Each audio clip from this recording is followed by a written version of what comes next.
Hi hello guys നമ്മളെ പൈങ്കിളി നമ്മുടെ Christmas exam എഴുതാൻ വേണ്ടിയിട്ട് പോവാണ്. അപ്പോൾ പങ്കൻ ബസ് കാത്തിരിക്കണമെങ്കിൽ അരമണിക്കൂറായില്ലേ ബാബാച്ചി? പാവം കൊച്ച്. ഇന്ന് ലാംഗ്വേജ് ആണ് കൊച്ചെടുത്തിരിക്കുന്ന ലാംഗ്വേജ് എന്ന് വെച്ചാൽ സാൻസ്ക്രിറ്റ് ആണ് അല്ലേ? ഞാൻ പാണിനിയാവും ഗൈസ്. ആണോ ചേ?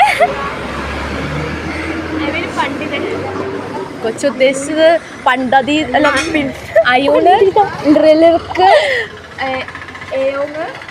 പറഞ്ഞു കൊടുക്ക് സംസ്കൃത പണ്ഡിതയായ ബാബാച്ച. ഹയവരട് ജനഗണമന.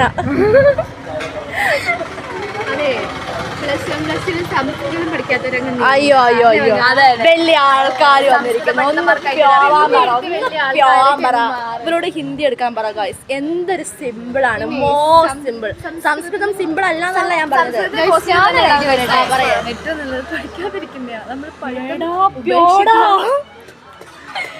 ഹിന്ദി സിമ്പിൾ ആണ്, കാരണം എളുപ്പമാണ്. സംസ്കൃതം എന്ന് പറഞ്ഞിട്ടുണ്ടെങ്കിൽ അതിൽ മോസ്റ്റ് ആണ്, കാരണം ക്വസ്റ്റ്യൻ ഉള്ളത് തന്നെ എല്ലാ ആൻസറിലും ഉണ്ട്. പക്ഷെ കുറച്ചും കൂടി നമ്മുടെ കയ്യിൽ നിന്ന് നമ്മൾ എഴുതാൻ പഠിക്കണം. അത് അതിന്റെ ഒരു പോയിന്റ് ആണ്. അതെ ഞാനാണ് ഞാൻ എടാ പോളാം. അപ്പൊ ഗൈസ് എല്ലാരും അയ്യോ പൈങ്കിളീനെ ഒന്ന് അനുഗ്രഹിച്ച് വിട്ടേക്ക്. കൊച്ച് പരീക്ഷയ്ക്ക് ജയിച്ച് പരീക്ഷ ഹിന്ദിയിൽ എഴുതാൻ അല്ല മലയാളത്തില് മലയാളത്തിൽ എഴുതണം. സംസ്കൃതത്തിലുള്ള നമ്മൾ മലയാളത്തിലേക്ക് തർജ്ജമ ചെയ്യണം അല്ലേ?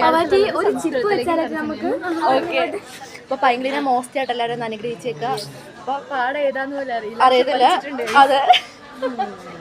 All the best. All the best. Well done. Keep it up. Okay. Good.